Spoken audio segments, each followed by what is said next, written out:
Azteca, de Gary Jennings. Parte 2. El sacerdote, con la flecha ensangrentada, marcó una cruz a manera de blanco sobre el pecho del hombre, y todos los sacerdotes empezaron a bailar alrededor de él en círculo, cada uno llevando un arco y muchas flechas. Cada vez que uno de ellos pasaba frente al Xochimilco, clavaba una flecha en el pecho jadeante del hombre azul. Cuando la danza terminó y todas las flechas fueron usadas, el hombre muerto parecía una especie de animal que nosotros llamamos el pequeño berraco espín. La ceremonia no consistía en mucho más. El cuerpo fue desamarrado de las estacas y sujetado con una cuerda a la parte de atrás de una cali de cazador, que había estado esperando en la arena.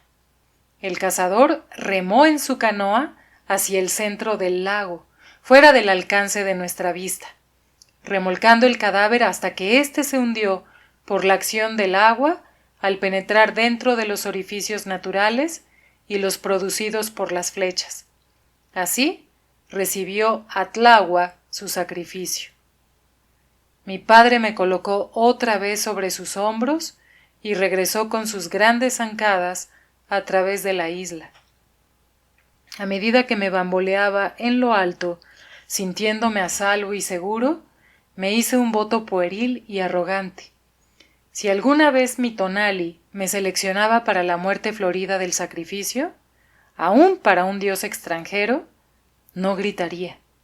No importa lo que me fuese hecho, ni el dolor que sufriera. Niño tonto. Creía que la muerte solo significaba morir cobardemente o con valentía. En aquel momento de mi joven vida, segura y abrigada, siendo llevado en los hombros fuertes de mi padre hacia la casa para disfrutar de un sueño dulce, del que sería despertado en el nuevo día por el reclamo del pájaro tempranero, ¿cómo podía saber lo que realmente significa la muerte?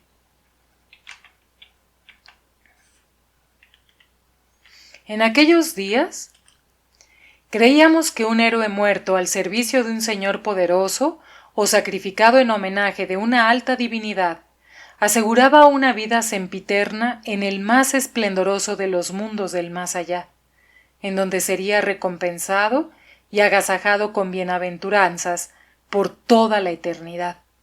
Ahora, el cristianismo nos dice que todos podemos tener la esperanza a un espléndido cielo similar.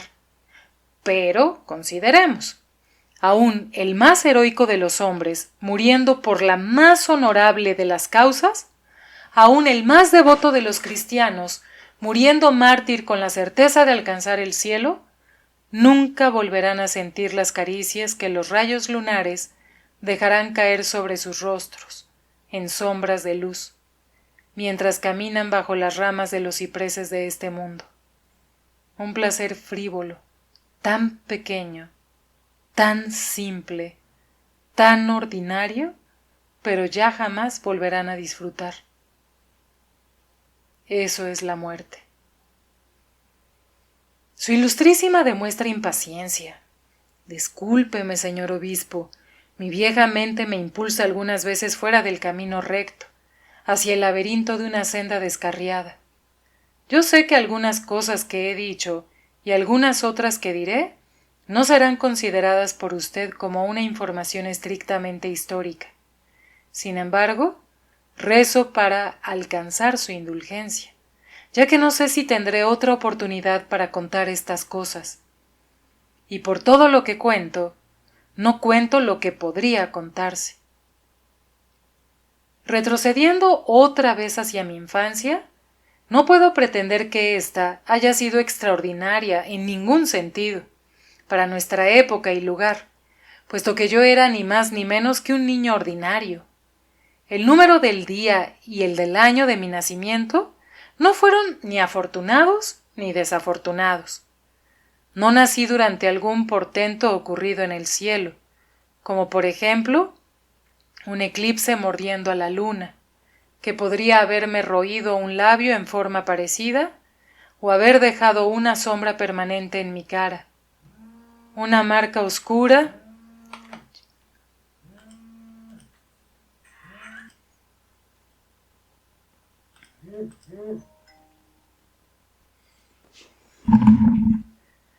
No nací durante algún portento ocurrido en el cielo, como por ejemplo un eclipse mordiendo a la luna, que podría haberme roído un labio en forma parecida, o haber dejado una sombra permanente en mi cara, una marca oscura de nacimiento. No tuve ninguna de esas características físicas que nuestra gente consideraba como feos defectos en un hombre. No tuve pelo rizado, ni orejas en forma de asa de jarro, ni barba partida o doble, ni dientes protuberantes del conejo, ni nariz muy achatada, pero tampoco pronunciadamente picuda, ni ombligo saltón, ni lunares visibles. Afortunadamente para mí, mi pelo creció lacio, sin ningún remolino que se levantara o que se rizara. Mi compañero de infancia, Chimali, tenía uno de esos remolinos encrespados y durante toda su juventud, prudentemente y aún con miedo, lo conservó muy corto y aplastado con Oxitl. Recuerdo una vez, cuando éramos niños, que él tuvo que llevar una calabaza sobre su cabeza durante todo un día. Los escribanos sonríen. Es mejor que lo explique. Los cazadores de aves de Xaltocan agarraban patos y gansos de la manera más práctica y en buen número, poniendo largas redes sostenidas por varas clavadas aquí y allá en las partes poco profundas sobre las aguas del lago. Entonces, haciendo un gran ruido, asustaban a las aves, de tal manera que éstas empezaban a volar repentinamente, quedando atrapadas en las redes. Sin embargo, nosotros, los niños de Xaltocan, teníamos nuestro propio método, verdaderamente astuto. Cortábamos la parte de arriba de una calabaza y la dejábamos hueca, haciéndole un hoyo por el cual podíamos ver y respirar. Nos poníamos dicha calabaza sobre la cabeza y, chapoteando como perritos, nos acercábamos al lugar en donde los patos y los gansos nadaban plácidamente en el lago. Como nuestros cuerpos eran invisibles dentro del agua, las aves no parecían encontrar nada alarmante en una o dos calabazas que se aproximaban flotando lentamente. Nos acercábamos lo suficiente como para agarrar las patas del ave y de un rápido tirón la metíamos dentro del agua. No siempre era fácil. Hasta una cerceta pequeña podía presentar batalla a un niñito. Pero generalmente podíamos mantener a las aves sumergidas hasta que éstas se sofocaban y se debilitaban. La maniobra rara vez causaba perturbación en el resto de la parvada que nadaba cerca. Chimali y yo pasábamos el día en ese deporte, y para cuando nos sentíamos cansados y desistíamos de seguir, teníamos amontonados en la orilla de la playa un respetable número de patos. Fue en ese momento cuando descubrimos que con el baño se le disolvía a Chimali el Oxitl que usaba para aplacar su remolino, y su pelo quedaba detrás de la cabeza como si fuera un penacho. Estábamos al lado de la isla más lejano de nuestra aldea, lo que significaba que Chimali tendría que cruzar todo Xaltocan. «¡Ay, Aposhoa!», se quejó. Esta expresión solamente se refiere a una ventosidad maloliente y apestosa, pero de haber sido escuchada por un adulto le hubiera valido una buena tunda de azotes con una vara espinosa, pues era una expresión demasiado vehemente para un niño de 8 o 9 años. «Podemos volver por el agua», les sugerí, «y nadar alrededor de la isla, si nos quedamos lo suficientemente alejados de la orilla». «Quizá tú puedas hacerlo», me dijo Chimali. «Yo estoy tan lleno de agua y tan sin aliento que me hundiría enseguida. Mejor que esperemos a que anochezca para regresar a casa caminando». Me encogí de hombros. Durante el día corres el riesgo de que un sacerdote vea tu remolino y dé la noticia de ello. Pero en la oscuridad corres el riesgo de encontrarte con algún monstruo más terrible, como viento de la noche. Yo estoy contigo. Así es que tú decides. Nos sentamos a pensar un rato y mientras, inconscientemente, nos pusimos a comer hormigas. En esa temporada del año las había por todas partes y sus abdómenes estaban llenos de miel. Así es que cogíamos a los insectos y les mordíamos el trasero para tomar una gotita de miel, pero destilaban tan poquita que por muchas hormigas que comiéramos, no aplacábamos nuestra hambre. —¡Ya sé! —dijo Chimali al fin. —Llevaré puesta mi calabaza durante todo el camino de regreso a casa. Y eso fue lo que hizo. Por supuesto que no podía ver muy bien por el agujero de su calabaza, así es que yo le guiaba, aunque los dos veníamos considerablemente cargados con el peso de nuestros patos muertos.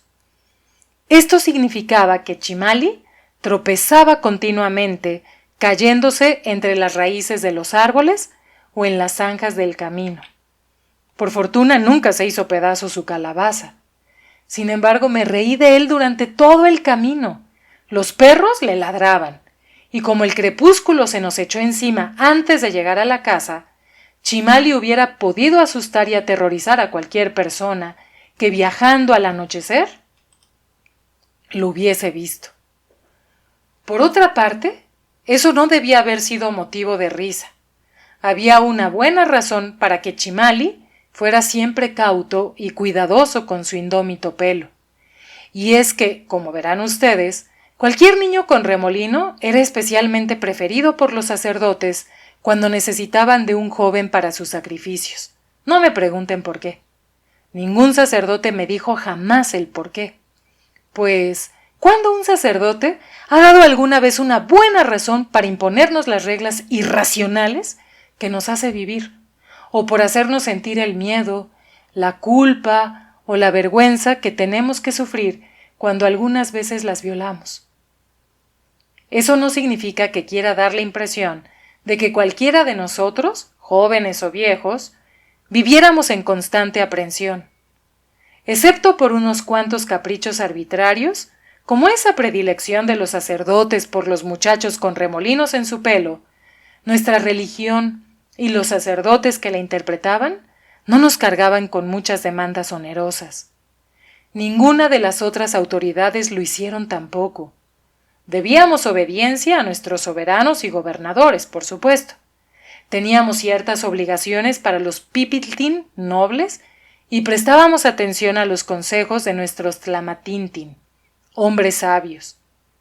Yo había nacido en la clase media de nuestra sociedad, los macehualtín, los afortunados, llamados así porque estábamos libres de las pesadas responsabilidades de las clases altas, como éramos igualmente libres también de ser maltratados como frecuentemente lo eran las clases bajas. Exposición de alguna parte del cuerpo que debe estar cubierta por la ropa. En cuestiones de ropa, nosotros los niños de ambos sexos íbamos totalmente desnudos, lo que permitía la temperatura, hasta que teníamos la edad de 4 o 5 años. Después cubríamos nuestra desnudez con un largo rectángulo de tela tosca que atábamos a uno de los hombros y plegábamos el resto alrededor de nuestro cuerpo, hasta la mitad del muslo. Cuando éramos considerados adultos, o sea, a la edad de 13 años, los varones empezábamos a usar el maxtlatl, taparrabos, bajo nuestro manto exterior. Más o menos a esa misma edad, dependiendo de su primer sangrado, las niñas recibían la tradicional blusa y falda de las mujeres, además de una tosotzomatli, una ropa interior muy parecida a lo que ustedes llaman bragas. Perdonen si mi narración está llena de pequeños detalles, pero trato de establecer el tiempo de la paliza dada a mi hermana. 9 Caña había recibido el nombre de Tzitzitlini un poco antes, que quiere decir el sonido de campanitas tocando. Así es que ella ya había pasado de los 7 años. Sin embargo, yo vi sus partes inferiores ser golpeadas hasta ser desolladas, lo que quiere decir que todavía no usaba bragas, Por lo tanto, aún no había cumplido los 13 años. Considerando todas estas cosas, estimo que tendría 10 u 11 años. Y lo que ella había hecho para merecer esa paliza, la única cosa de la que era culpable, había sido el murmurar soñadora. Oigo tambores y música tocando. Me pregunto en dónde están bailando esta noche. Para nuestra madre, eso era una falta de inmodestia. Tsitsi estaba anhelando una frivolidad cuando debería estarse aplicando en el telar o en alguna otra cosa igualmente tediosa. ¿Conocen ustedes el chili? ¿Esa vaina vegetal que usamos en nuestra cocina? Aunque hay diferentes grados de picante entre las distintas variedades, todos los chiltín son tan picantes al paladar, pero tan picantes, que no es de extrañar que el nombre chili derive de nuestras palabras afilar y aguzar. Como toda cocinera, mi madre utilizaba los chiltín en la forma usual, pero también tenía otro uso para ellos, que casi titubeo en mencionar, puesto que sus inquisidores tienen ya suficientes instrumentos de tortura. Un día, cuando tenía 4 o 5 años, me senté con Tlatli y Chimali en la puerta de nuestro patio jugando patli, el juego de los frijoles. Este no era el mismo juego que los hombres mayores jugaban, apostando con exceso. Un juego que en ocasiones había causado la ruina de una familia o la muerte de alguien en una riña. No, nosotros, los 3 niños, simplemente habíamos dibujado un círculo en la tierra y cada uno puso un choloani, frijol saltarín, en el centro. El objeto del juego era ver cuál de los frijoles, calentados por la acción del sol, sería el primero en saltar fuera del círculo.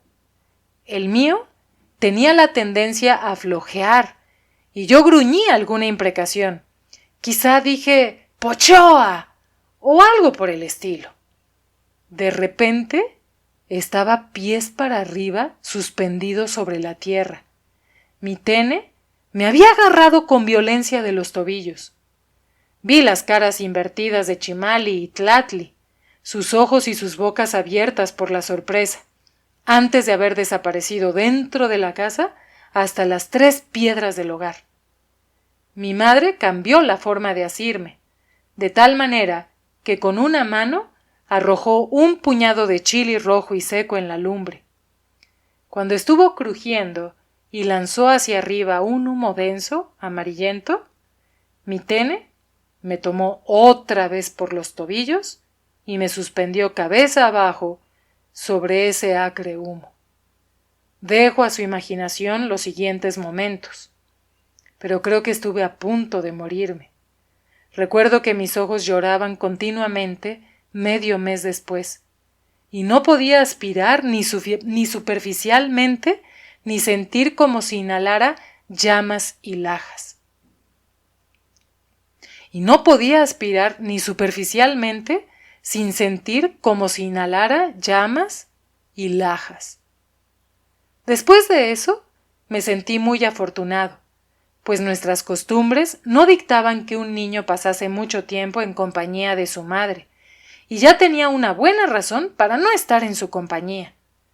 Por esa causa huía de ella, como mi amigo Chimali, el del pelo hirsuto, huía de los sacerdotes de la isla. Aunque ella viniera a buscarme para ordenarme alguna tarea o recado, siempre me podía refugiar en la seguridad de la colina en donde estaban los hornos para quemar la cal. Los canteros tenían la creencia de que no se le debía permitir a ninguna mujer acercarse jamás a los hornos, o la calidad de la cal se echaría a perder, y ni siquiera una mujer como mi madre se atrevería a hacerlo. Sin embargo, la pobrecita de Tzitzit Tlini no tenía tal refugio. De acuerdo con la costumbre y con su tonali, una mujer tenía que aprender el trabajo de mujer y esposa, cocinar, hilar, tejer, coser, bordar. Así es que mi hermana debía pasar la mayor parte del día bajo los ojos vigilantes y la ágil lengua de nuestra madre. Su lengua no perdía ninguna oportunidad para decir a mi hermana una de las tradicionales arengas de madre a hija.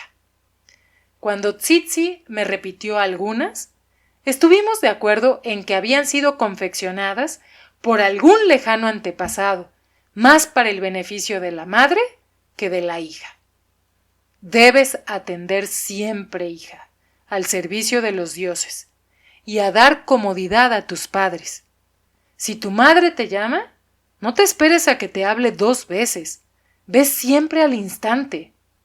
Cuando te ordene una tarea, no contestes insolentemente y no demuestres renuencia para hacerla.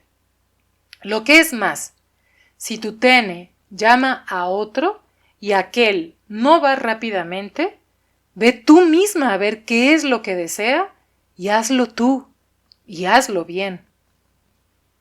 Otros sermones eran consejos típicos sobre la modestia, la virtud y la castidad, y ni siquiera Tsitsi y yo pudimos encontrar error en ellos. Sabíamos que desde que ella cumpliera los 13 años hasta que tuviera más o menos 22 años y estuviera casada adecuadamente, ningún hombre podría ni siquiera hablarle en público, ni ella a él. Si en un sitio público te encuentras con un joven que te guste, no lo demuestres. No des señal alguna, no sea que vayas a inflamar sus pasiones. Ten cuidado de no tener familiaridades impropias con los hombres. No cedas a los impulsos primitivos de tu corazón, o enturbiarás de suciedad tu carácter como lo hace el lodo con el agua. Probablemente Tsitsiklini nunca hubiera desobedecido esa única prohibición razonable, pero cuando tenía 12 años, empezó a sentir, seguramente las primeras sensaciones sexuales y alguna curiosidad acerca del sexo. Tal vez para ocultar lo que ella consideraba sentimientos impropios e indecibles, trató de darle salida privada y solitariamente. Lo único que sé es que un día nuestra madre regresó del mercado inesperadamente a casa y encontró a mi hermana recostada en su esterilla, desnuda de la cintura hacia abajo, haciendo un acto que yo no entendí hasta mucho después. La había encontrado jugando con su tepili, partes, y utilizando un pequeño uso de madera para ese propósito. Oigo que su ilustrísima murmura en voz baja, y veo que recoge las faldas de su hábito de una manera casi protectora. ¿Le ofendí en alguna forma contándole con toda franqueza lo que sucedió? He tratado de no utilizar palabras vulgares para narrarlo. Supongo que, dado que esas palabras vulgares abundan en nuestros respectivos idiomas, los actos que describen no son extraños entre nuestros pueblos. Para castigar la ofensa que Tsitsiklini hizo contra su propio cuerpo, nuestra tene tomó el frasco que contenía el polvo de chili seco y tomando un puño lo frotó violentamente, quemando la expuesta y tierna tepili. Aunque ella sofocaba los gritos de su hija tapándole la boca con la colcha, los oí. Fui corriendo y le pregunté entrecortadamente: ¿debo de ir a traer al Tzitl? No, no un físico, me gritó nuestra madre violentamente. Lo que tu hermana ha hecho es demasiado vergonzoso para que se sepa más allá de estas paredes. Tsitsi sorbía su llanto, y también ella me rogó: no estoy muy lastimada, hermanito. No llames al físico. No menciones esto a nadie, ni siquiera a nuestro tata. Es más, procura olvidar que sabes algo acerca de esto. Te lo ruego. Quizás hubiera ignorado mi tirana madre, pero no a mi querida hermana. Aunque entonces yo no sabía la razón por la cual ella rehusaba una ayuda, la respetaba, y me fui de ahí para preocuparme y preguntarme solo. Ahora pienso que debía haber hecho algo, y no hacer caso a ninguna de las dos, por lo que sucedió más tarde, ya que la crueldad infligida por nuestra madre en esa ocasión, en la que trató de desalentar las urgencias sexuales que apenas se despertaban en Tsitsi, tuvo un efecto totalmente contrario.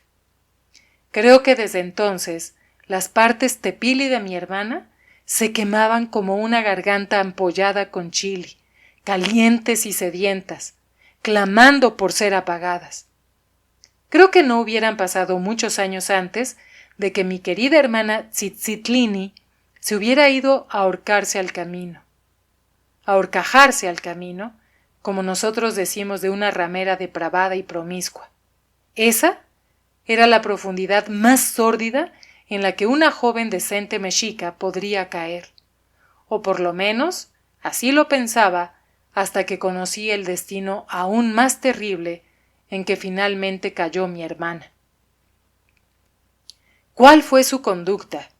Lo que ella llegó a hacer y cómo la llegaron a llamar, lo contaré a su debido tiempo.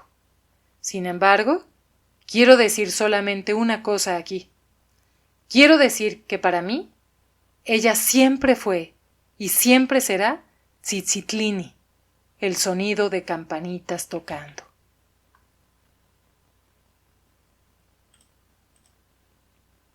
Debo decirles que inmodestia no tiene el mismo significado para nosotros que para ustedes, los hombres blancos. Entendemos por inmodestia una indecente exposición de alguna parte del cuerpo que debe estar cubierta por la ropa. En cuestiones de ropa, nosotros los niños de ambos sexos íbamos totalmente desnudos, lo que permitía la temperatura, hasta que teníamos la edad de 4 o 5 años. Después cubríamos nuestra desnudez con un largo rectángulo de tela tosca que atábamos a uno de los hombros y plegábamos el resto alrededor de nuestro cuerpo, hasta la mitad del muslo.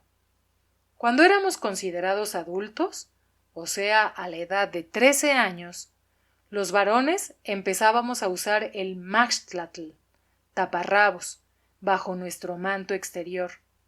Más o menos a esa misma edad, dependiendo de su primer sangrado, las niñas recibían la tradicional blusa y falda de las mujeres, además de una tosotzomatli, una ropa interior muy parecida a lo que ustedes llaman bragas.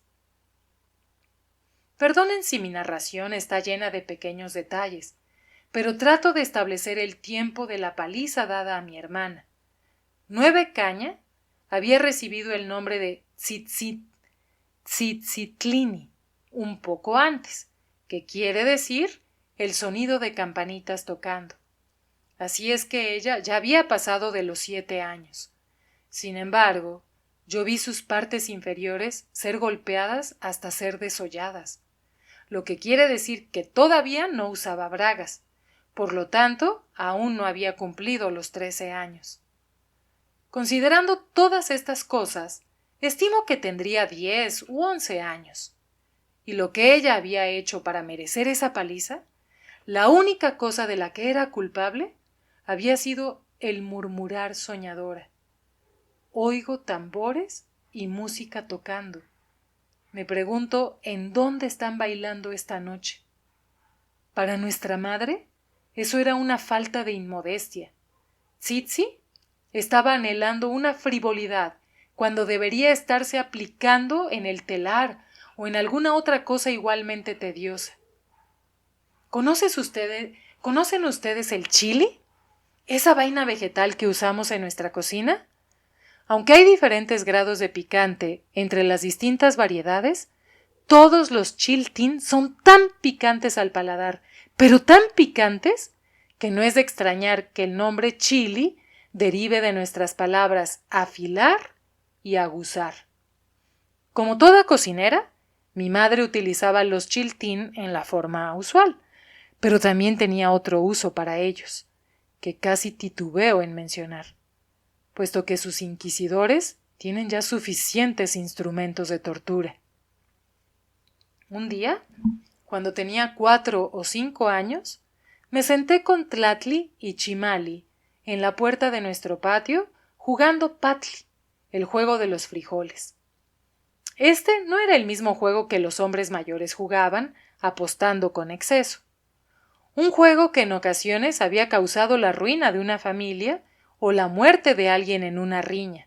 No, nosotros, los 3 niños, simplemente habíamos dibujado un círculo en la tierra y cada uno puso un choloani, frijol saltarín, en el centro. El objeto del juego era ver cuál de los frijoles, calentados por la acción del sol, sería el primero en saltar fuera del círculo. El mío tenía la tendencia a flojear, y yo gruñí alguna imprecación. Quizá dije «¡Pochoa!» o algo por el estilo. De repente estaba pies para arriba, suspendido sobre la tierra. Mi tene me había agarrado con violencia de los tobillos. Vi las caras invertidas de Chimali y Tlatli, sus ojos y sus bocas abiertas por la sorpresa, antes de haber desaparecido dentro de la casa hasta las 3 piedras del hogar. Mi madre cambió la forma de asirme, de tal manera que con una mano arrojó un puñado de chili rojo y seco en la lumbre. Cuando estuvo crujiendo y lanzó hacia arriba un humo denso, amarillento, mi tene me tomó otra vez por los tobillos y me suspendió cabeza abajo sobre ese acre humo. Dejo a su imaginación los siguientes momentos, pero creo que estuve a punto de morirme. Recuerdo que mis ojos lloraban continuamente medio mes después, y no podía aspirar ni superficialmente ni sentir como si inhalara llamas y lajas. Y no podía aspirar ni superficialmente sin sentir como si inhalara llamas y lajas. Después de eso, me sentí muy afortunado, pues nuestras costumbres no dictaban que un niño pasase mucho tiempo en compañía de su madre, y ya tenía una buena razón para no estar en su compañía. Por esa causa huía de ella, como mi amigo Chimali, el del pelo hirsuto, huía de los sacerdotes de la isla. Aunque ella viniera a buscarme para ordenarme alguna tarea o recado, siempre me podía refugiar en la seguridad de la colina en donde estaban los hornos para quemar la cal.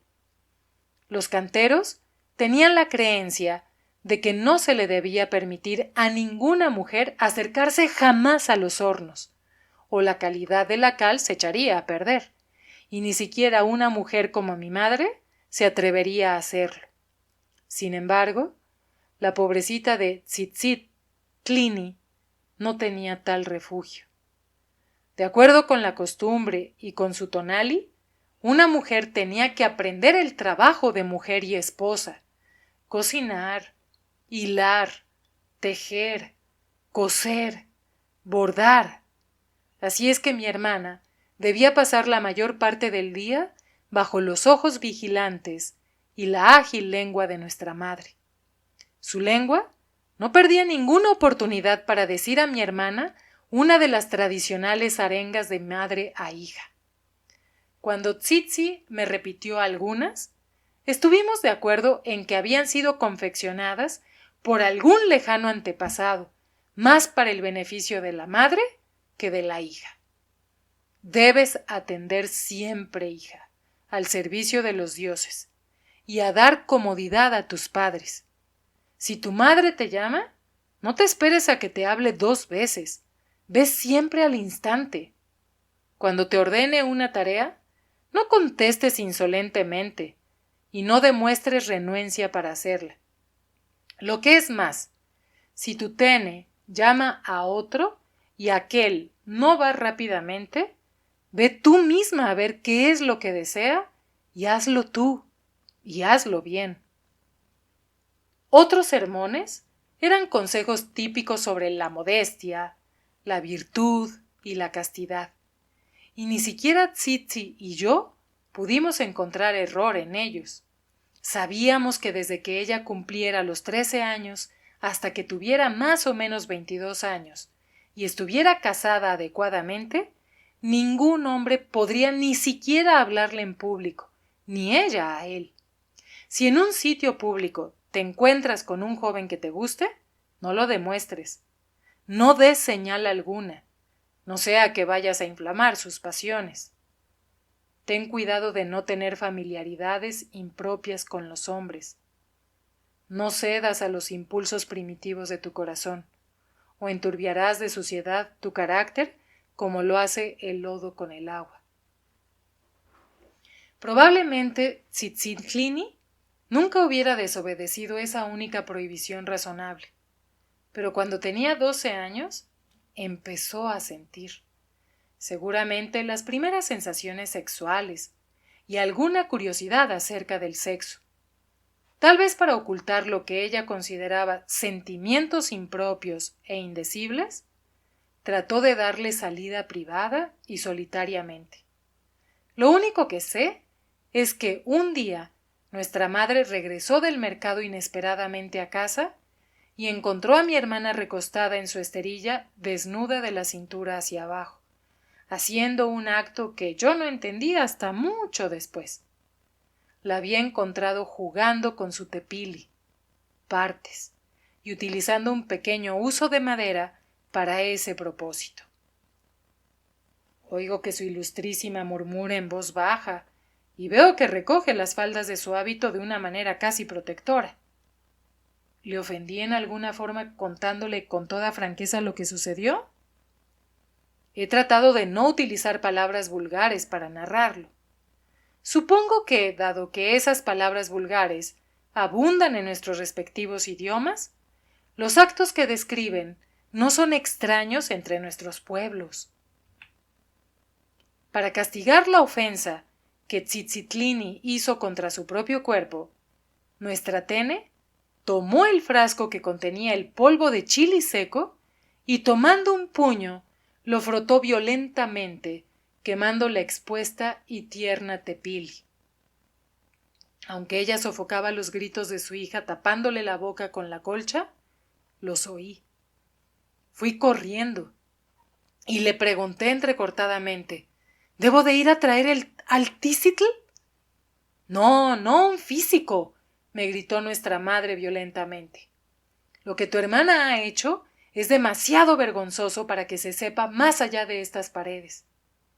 Tsitsi sorbía su llanto, y también ella me rogó: no estoy muy lastimada, hermanito. No llames al físico. No menciones esto a nadie, ni siquiera a nuestro tata. Es más, procura olvidar que sabes algo acerca de esto. Te lo ruego. Quizás hubiera ignorado mi tirana madre, pero no a mi querida hermana. Aunque entonces yo no sabía la razón por la cual ella rehusaba una ayuda, la respetaba, y me fui de ahí para preocuparme y preguntarme solo. Ahora pienso que debía haber hecho algo, y no hacer caso a ninguna de las dos, por lo que sucedió más tarde, ya que la crueldad infligida por nuestra madre en esa ocasión, en la que trató de desalentar las urgencias sexuales que apenas se despertaban en Tsitsi, tuvo un efecto totalmente contrario. Creo que desde entonces las partes tepili de mi hermana se quemaban como una garganta ampollada con chili, calientes y sedientas, clamando por ser apagadas. Creo que no hubieran pasado muchos años antes de que mi querida hermana Tzitzitlini se hubiera ido a ahorcarse al camino. A horcajarse al camino, como nosotros decimos de una ramera depravada y promiscua. Esa era la profundidad más sórdida en la que una joven decente mexica podría caer, o por lo menos así lo pensaba hasta que conocí el destino aún más terrible en que finalmente cayó mi hermana. ¿Cuál fue su conducta? Lo que ella llegó a hacer y cómo la llegaron a llamar, lo contaré a su debido tiempo. Sin embargo, quiero decir solamente una cosa aquí. Quiero decir que para mí, ella siempre fue y siempre será Tzitzitlini, el sonido de campanitas tocando.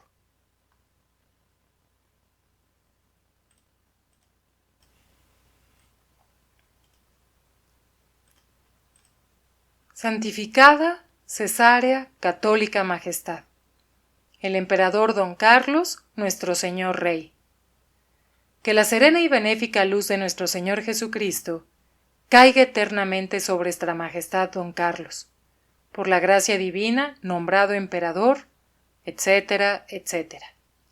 Muy augusta Majestad, desde esta Ciudad de México, capital de la Nueva España, en la fiesta de San Miguel Arcángel y de todos los ángeles, en el año de nuestro Señor de 1529, os saludo.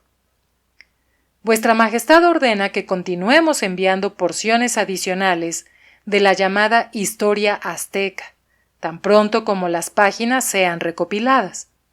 Señor, esto sorprende y ofende gravemente a vuestro bien intencionado capellán.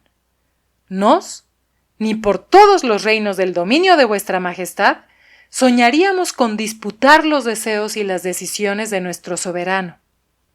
Pero creíamos que habíamos expuesto claramente en nuestra carta anterior la objeción a esta crónica que a diario va siendo más detestable, y habíamos esperado que la recomendación del obispo, delegado de vuestra Majestad, no hubiera sido desdeñada tan fácilmente.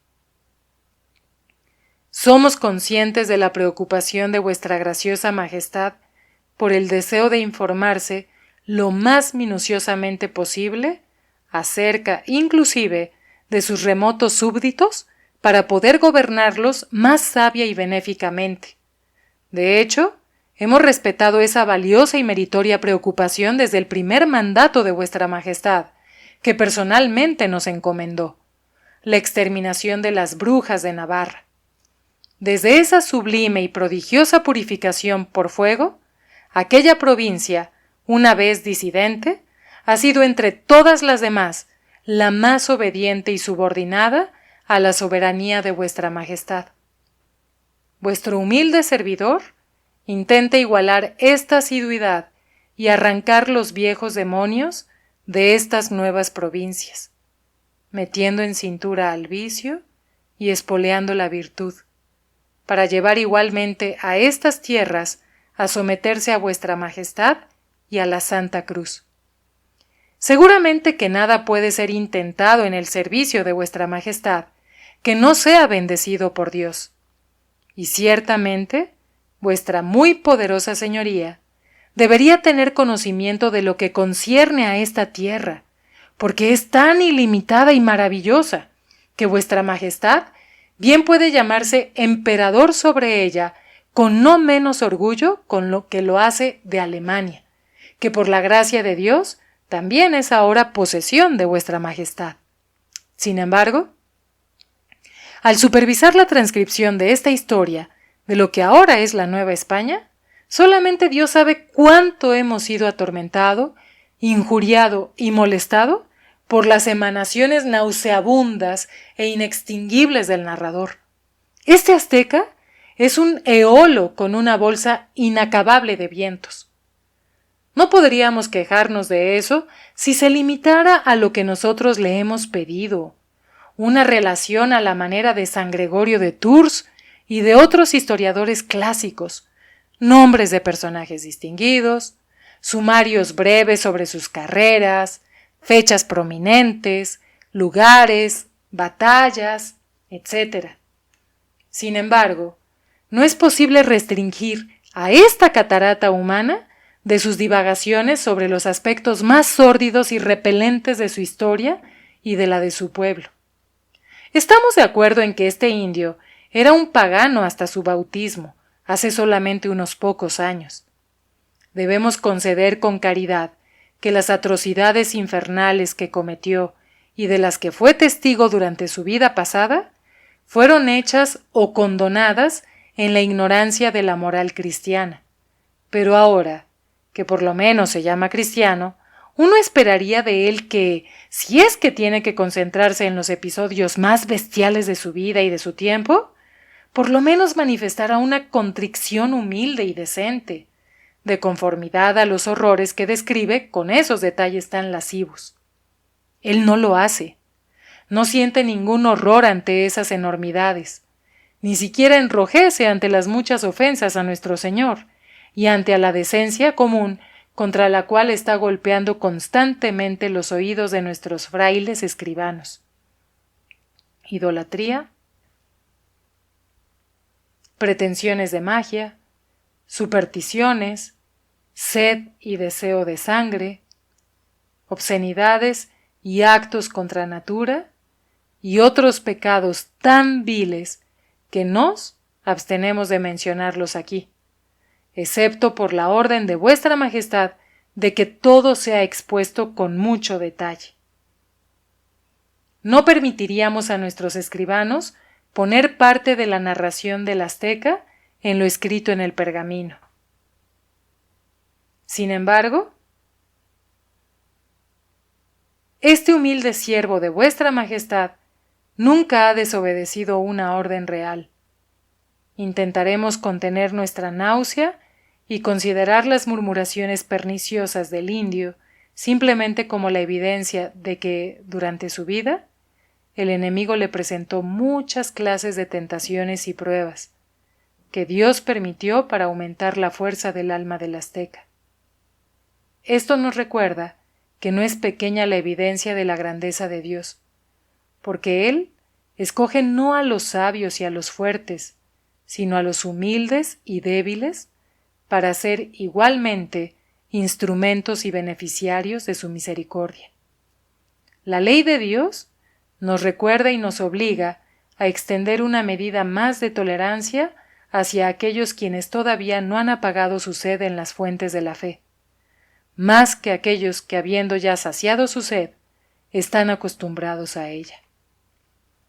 Así es que trataremos de contener nuestro disgusto, retendremos al indio con nosotros y le dejaremos continuar vomitando sus inmundicias hasta recibir la opinión de vuestra Majestad acerca de las siguientes páginas de su historia.